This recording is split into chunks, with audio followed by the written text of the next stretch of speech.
નમસ્કાર ખેડૂત મિત્રો, તમારું સ્વાગત છે અમારી વિયાર બજાર ભાવની ચેનલમાં।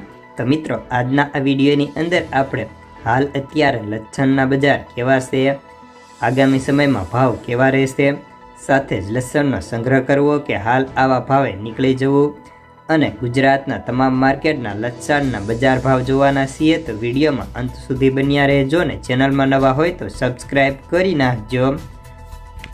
તો મિત્રો, વાત કરીએ તો હાલ લસણની બજારમાં બગાડની ફરિયાદો વધી રહી છે અને એવરેજ ભાવમાં મજબૂતાઈ જોવા મળી રહી છે। લસણની બજારમાં આગામી દિવસોમાં વેચવાલી કેવી આવશે તેના ઉપર જ બજારનો આધાર રહેલો છે। હાલના તબક્કે કોઈ મોટી મૂવમેન્ટ દેખાતી નથી।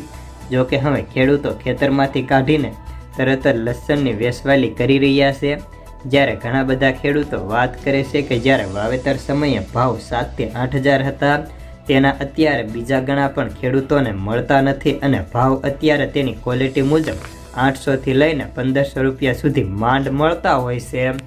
જ્યારે લસણના વેપારીઓ કહે કે વર્તમાન સંજોગોમાં બજારમાં બેતરફી ચાલની સંભાવનાઓ દેખાઈ રહી છે। દેશાવરમાં આવક હવે થોડી ઘટશે। એમપીમાં મોટી સાઇઝના લસણની આવક ઓછી છે અને પાકમાં બગાડના પણ સમાચાર આવી રહ્યા છે। નાની સાઇઝને માલ વધારે છે અને દેશી લસણ પાક પણ ઓછું થયું છે, જેના કારણે ખેડૂતોએ ઊંચી ક્વોલિટી વધારે આ વાવેતર કર્યું હોવાથી એ માલ હવે 1-2 મહિનામાં ઓછા થઈ જશે। આગળ ઉપર જો સક્રિય રીતે કોઈ લેવાલી આવશે તો જ બજારમાં મોટો સુધારો આવશે, પરંતુ એ સિવાય હવે કોઈ મોટી તેજી મંદીના સંજોગો દેખાતા નથી। જ્યારે વાત કરીએ તો રાજકોટમાં લસણની આજે 2200 કટ્ટાની આવક હતી। ભાવ મુંડામાં 500 થી 700, લસણના 700 થી 1000 અને એક્સ્ટ્રા ક્વોલિટીની અંદર 1250 સુધીના ભાવ પ્રતિ 20 કિલોના હતા।